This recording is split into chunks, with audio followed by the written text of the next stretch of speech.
This is Soggy Nachos Podcast. My name is Janelle. I'm my man Charlie with me. Got my man Frank Nitty with me. And today we're here to discuss another college prospect coming out in the draft this year. Drake Maye. Charlie, what school Drake Maye go to?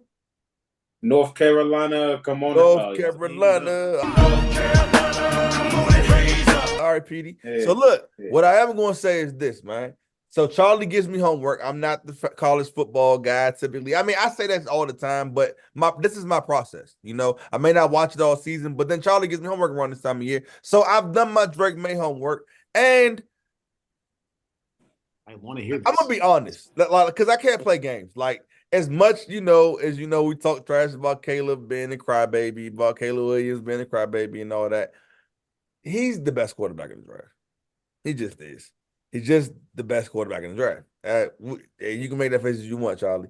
Anyway, so Drake Maye is good, though. Watched them. I've seen his highlights. I've seen actually, game tape. I've watched his interviews.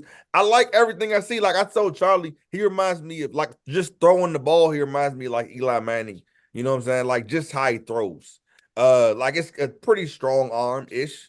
Andrew Luck, maybe, in that low range. It is what it is. But, high end. Right. Drake Maye's good. I'm not gonna disrespect him, but to be frank, he's QB2. It would really disturb me if I had to choose between him and Caleb Williams, because it's really just the player versus the person.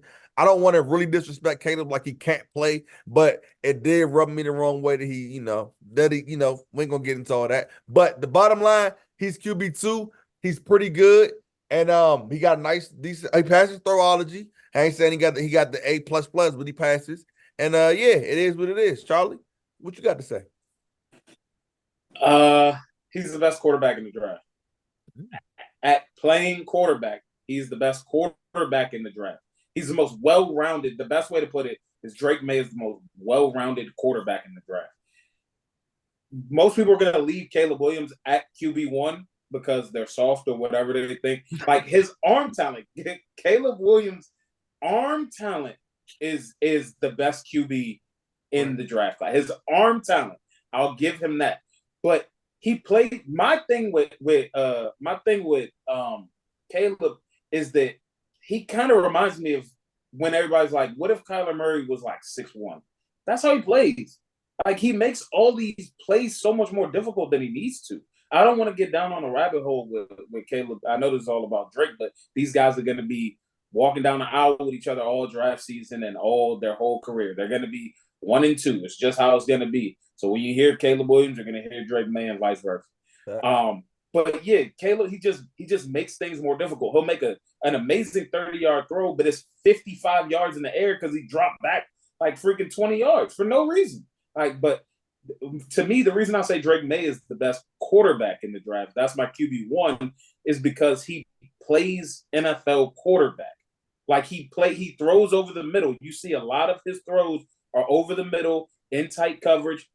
Maybe he forces a ball or two. It happens.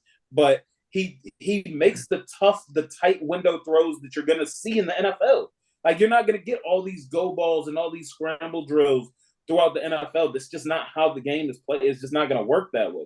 But Drake step backs there. He maneuvers the pocket. We don't talk about that enough. Everybody talks about athleticism. But he maneuvers the pocket. And one more thing on Caleb. I think he had like 15 fumbles this year. I don't know, man. Hold that football. His new comp is now Daniel Jones. So my comp for Drake Maye, to me he plays like the NFL's Trevor Lawrence, just like after he came off the mushroom.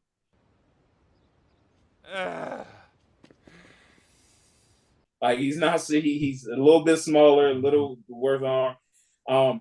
His decision making a little questionable, but he can make every single throw. If I had the first pick in the draft, he has a good head on his shoulders. He's not making weird videos with Jordan Addison and stuff like that. Hey, it's just a different lifestyle around here, J Jack. Tell him. He said that's Lightning McQueen. What'd he say? Just say something to the fans, man. He said, good child. None of that stuff. Like good head on his shoulders, good arm on his shoulders. Like, yeah, give me Drake. Yeah, Drake. Drake make QB1. I'll take that. Drake. So So I mean, it's very interesting when we talk about Drake because it brings us to that point in time of the year where I've decided that I don't really like none of these quarterbacks. You know what I'm saying? We officially reached that season. You know what I'm saying? Because as much as I loved Caleb for the longest, you know what I'm saying, and there's a lot about Drake that I do like. None of it wows me. Like the arm strength is good. It's not wild. The decision making is quite questionable at times. Questionable. And like when y'all talk about comp, his decision making comp is Josh Allen. Like that's his decision making comp. And I'm really scared of people that have that.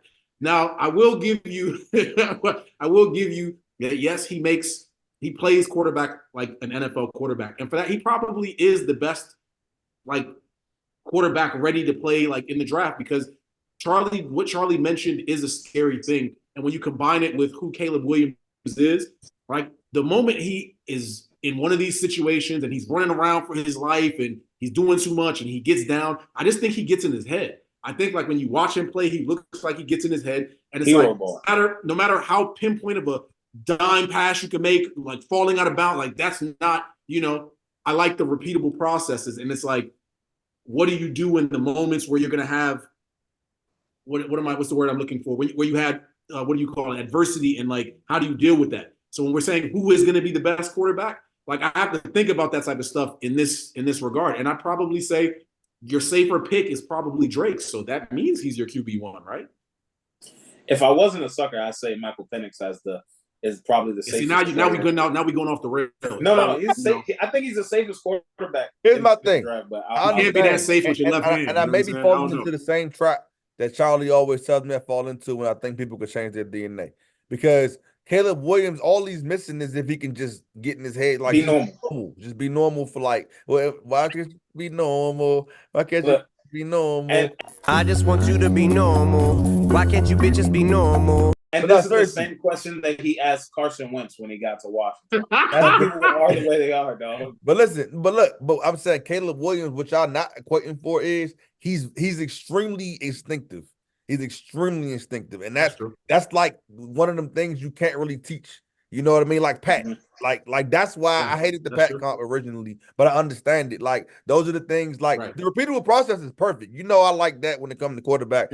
He's normal. Like I'm not gonna lie, this is what Trevor Lawrence is kind of missing right now. He's not. His instincts aren't the best. It's like he's executioner, like you say, his decision making is whatever, but it's like his instincts aren't great.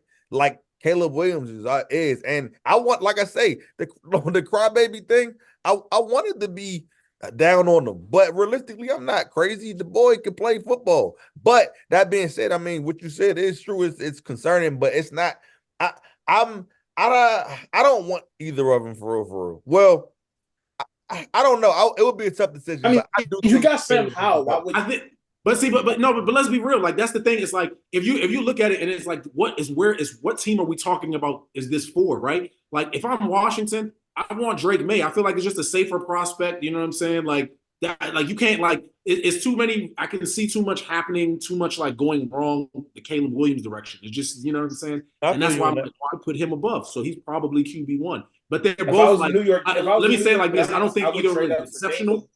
I would trade that for Caleb if I was the New York Giants because that coaching staff tamed Josh Allen, who played wild and reckless and all that stuff. So they're probably used to those type of like situations. But in Washington, if you put him in an offense where you just want him to be a normal quarterback and you don't have like let's hypothetically Ron Rivera's back. I mean, that's gonna be bad. That's a bad hypothetical. Actually, but I mean, if Bieniemy becomes the coach, I actually like that would be in what I'm saying.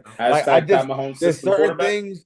Listen, there's certain things that you can't teach, and two of them that I love. Like, so you like speed is one of them, right? But that's not what I'm talking about. Arm talent and quarterback instincts. He has both of them.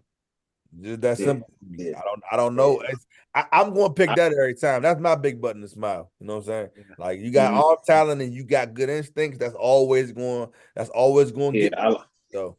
Yeah, I like quarterback tendencies, and Caleb's are just terrible. He relies on his arm bailing him out every time. Like so did Brett Favre. He need Eric Bieniemy to tell him. He need Eric Bieniemy to tell him, "Hey, dog, None of that. We're not I doing did none hear of that. Eric Bieniemy and Chicago connected, so that makes sense. No. I'm done. I'm irritated. Now we're getting out of here. This is Soggy Nachos podcast. Thanks for listening. Like, comment, share, subscribe. Show us some more bonus. QB1. Please. Great.